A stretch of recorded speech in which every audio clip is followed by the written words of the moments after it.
Heebrealased olid vanaja maailmas veidrikud. Neil oli üks uskumus, mis oli täiesti teistmoodi kui kõigil ülejäänud rahvastel. Nimelt nad uskusid, et on olemas ainult üks Jumal.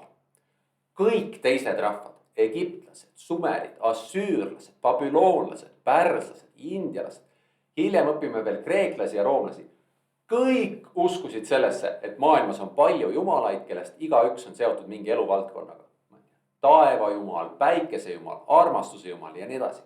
Aga heebrealastel oli ainult üks jumal. Nad nimetasid teda Jahveks.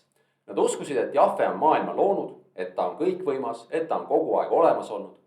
Aga Jahve polnud mingi lõbus loomapeaga tegelane, vaid suht karm vend. Näiteks ta ei tohtinud ilmaasjata tema nime öelda, muidu võib sinuga pahasti minna. Tegelikult ei öeldudki Jahve, vaid isand või jumal.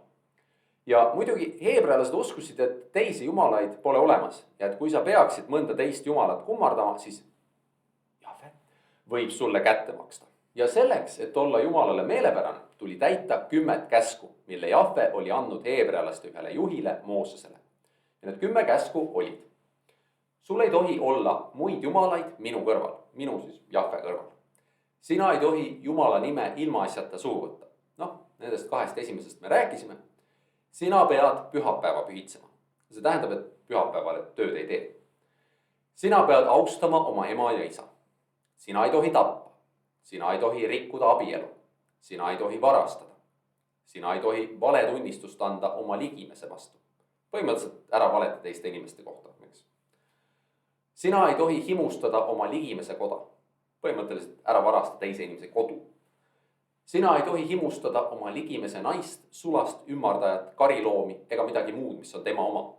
Põhimõtteliselt ära varasta teise inimese asju on see mõte. Sellest viimasest tuleb muidugi välja, et need käsud on mõeldud meestele ja et naine oleks nagu mehe oma. Paraku tol ajal oligi paljudes kultuurides niimoodi, et naine oli vähem tähtis, ta oli alati kas oma mehe oma või kui polnud veel abielus, siis oma isa oma. See on jällegi see sooline ebavõrdsus, mis tekkis põllu harimisega seoses, mäletate.